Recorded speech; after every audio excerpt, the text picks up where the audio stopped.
All right, welcome back. I'll try and be quick. I'm not going to be quick, but I'll try. Today's video is going to be all about this little guy here. This is the XT30II, and this was the camera that I decided to be the backup to my professional work with Fujifilm. Professional being the XT4 is my main workhorse, and I needed something else. Now, a lot of people would say, well, if you've got an XT4, surely the XT3. I mean, I think it came down to an incredibly good price just recently. And or maybe an XS10 makes more sense as well if you've got an XT4. And actually, in the end, I decided to go with the XT30II. I think it's a little bit of an underdog camera in Fuji's lineup, and I really just wanted to talk about that today. The thing I wanted to make people aware of is just a few of its strengths that I think it has over some of the other cameras that I've just mentioned. So the XT3 was a contender, but what it was missing for me was some of the film sim recipes. It doesn't have classic neg, for example, and a couple of others like Eterna Bleach and a few others. And this might sound really a stupid thing to actually rule it out of being a backup camera, because you'd be thinking, I'm a professional, I'm shooting raw, I'm editing raw, and yes, some of the times that is true, but honestly, quite a lot of the times I can get away with retouching the JPEGs because Fuji film sims are so good that I'm speeding up my workflow, my post-processing from just retouching these film sim recipes that I can store within the camera for some of my event work. And that's value for money. That's real, actual value. It's like less time in post is actually something that's really quite significant to me. So I couldn't take on the XT3 as a backup. I needed something that was X-Trans 4, and that meant really the XS10 or the XT32. And the XS10, although it has IBIS, I started to realize I don't think I really need IBIS for my backup camera. A lot of my event work, I'm shooting people that are moving, and I'm shooting with primes. I'm probably not actually utilizing IBIS that much. If I'm keeping my shutter speed at about 3/20th of a second, I don't think IBIS is really kicking in for a lot of my lenses. So just be aware, I think Reggie, the San Francisco wedding photographer, did a video all about this, which was really excellent, about whether you need to really go from an XT3 to XT4. And he talked in depth about image body stabilization in this regard, and I completely agree wholeheartedly 100% with what he says. So I really like the fact I have it in my XT4, but it's not something that I think I needed as a backup.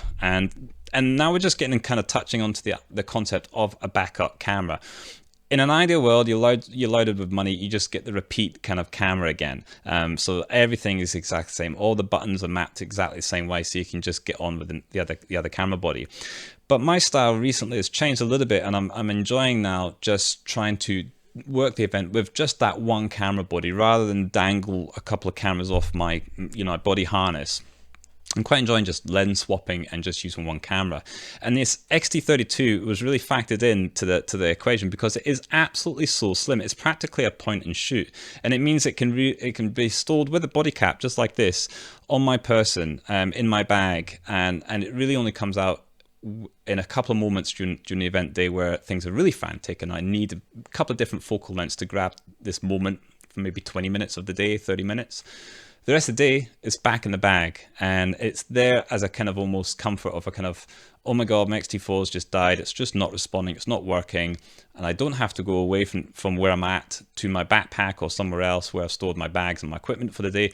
It's right there on my person, and I can just get cracking on with it. So for me, replacing it with an XT4 or anything else, it just makes it, that would just be overkill for my use of a backup. I only need it to really get me through that one event as a backup. Then I can replace, my broken camera with a new one, get it repaired or whatever.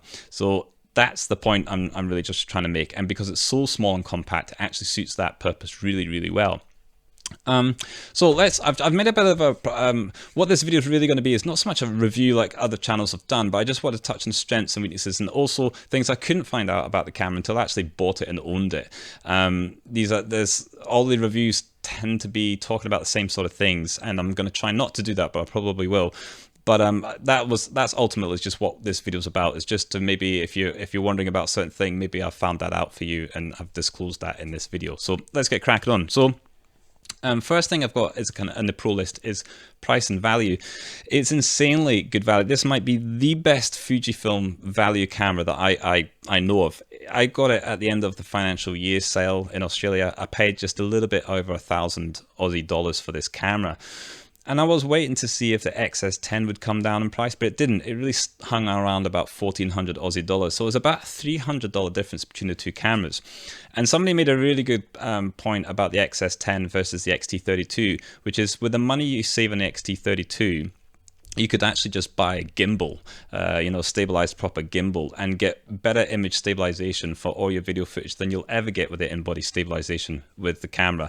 And I believe that I completely wholeheartedly agree with that comment, because I have the XT4 and the in-body stabilization, and it is great, but it's not perfect, and a lot of people will gimbal these things anyway. So I thought it's a very valid point. You are saving a lot of money, and you could put that towards the video rig itself. But not only that, it's the build quality seems excellent compared to it feels like a miniature XT4, just the way the buttons feel, and yeah, it just has that kind of finish. It's just very excellent compared to the XS10, which admittedly I've only held for 5 minutes in a camera store. But my first impressions of that were, it felt a bit plasticky, it felt a bit cheap, it felt a bit like a Fisher-Price toy. I just wasn't sure. I just didn't have that confidence. This was a gamble. When I ordered this, I had not actually touched it in the shop, so I was pleasantly surprised to see that the build quality is actually really quite good. So the things are like the LCD screen on the back of it is really good quality. It's not quite the same as the XT4. I'm sure it's a little bit more reflective or something, or has a slightly weaker contrast. I can't put my finger on it, but it's certainly excellent, and I really haven't noticed a massive difference when just using it away from the eyepiece. The EVF is not as good, but I don't think it's so bad that I've really noticed it being not that good. So I don't really have a huge problem with the EVF or the LCD screen on this camera at all. The autofocus feels not quite as good, which was interesting. I think maybe it's just the autofocus continuous mode is slightly lacking. I can't be sure. It just feels that way.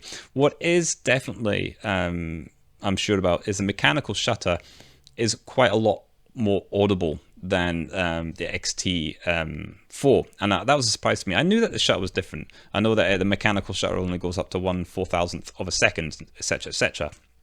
But the electronic shutter can take you up to 1/32,000th of a second, just like the XT4. So for me, it wasn't a huge big problem.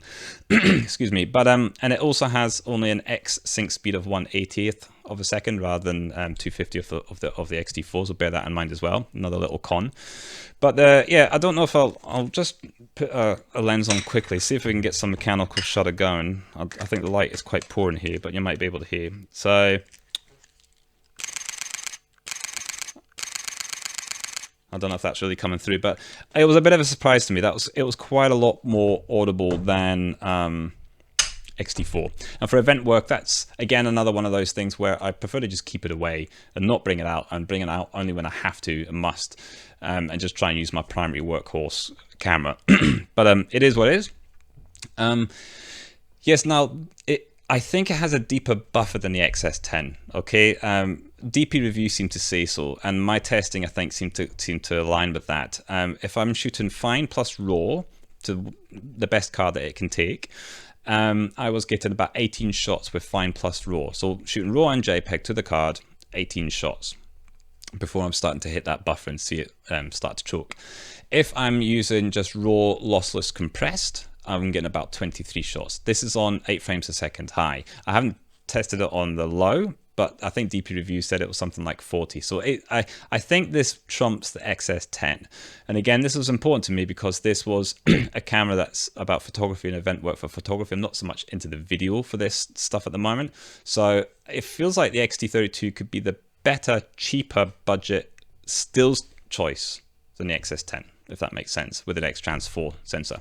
I don't know what the XE4 is actually. It might be like the XS10, or it might be like the XT32. So it's hard to not mention the size and weight. It's fantastic. It's like it weighs 390 grams. When I put the little Zeiss to it, which is one of my favorite lenses for this system, I get a lovely 630 gram, 50 mil kind of equivalent field of view, full frame field of view equivalent experience. And that's fantastic because my other favorite 50mm combo is shooting a Pentax full frame K1 with a Takuma 50mm 1.48 element. That's a fantastic combo, but it's It weighs twice as much. It's like 1200 grams. So half the weight for a different 50mm experience. And this is planar design Zeiss. It's beautiful. It's lovely. So I really appreciate the size and compactness. And I think I just touched upon it already that I quite often will just have this lens at event work with the body cap on, stowed away somewhere really neat and tidy, and it's just nice to have it stored like that. I was worried that the XS10 grip, although more comfortable to hold, would be a little bit annoying for stowing away. So it just felt like the right choice for me. Image quality is great. Nothing to say about that really, because it's the same as X-Trans4 as the XT4, so you can go and find information about that. But that's really, it's actually insane to me that this camera is half the price of an XT4 and the output is exactly the same. It's fantastic. And it feels like it's got enough buttons. I couldn't go with the XE4, that had too few buttons, and the XS10 looked like it had enough as well. This one, I don't know if it has more buttons than the XS10 or roughly about the same, but I can make it work. I have found customizing the touch screen for swiping up, down, left and right is handy to get another 4 buttons. I haven't felt the need to do that with the XT4. I have done it with this camera just to try and get a few more kind of features and quick shortcuts. So that's that. Cons, okay, so no IBIS, that's fine. You know what you're getting. Nothing to say about that really. In reality, I don't feel like it matters massively unless your genre does. So it's just something you need to be aware of. Yeah, this is interesting.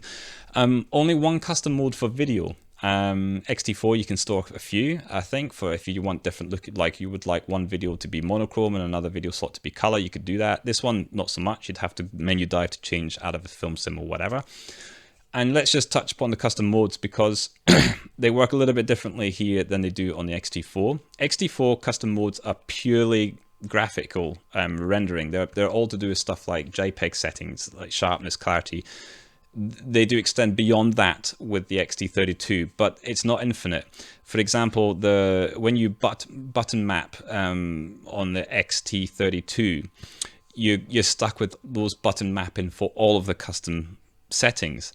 However, say you go into the menu of the XT30II and change how the autofocus continuous settings work, you know, how quickly it can acquire focus, if you would like it to be a gradual, slow, or very, very quick sort of change, that could be bound to a different custom mode. So you could, in the XT30II, have custom mode 1 take a while to change autofocus from near to far and go slow and gradual, and then custom mode 2 would do it quickly.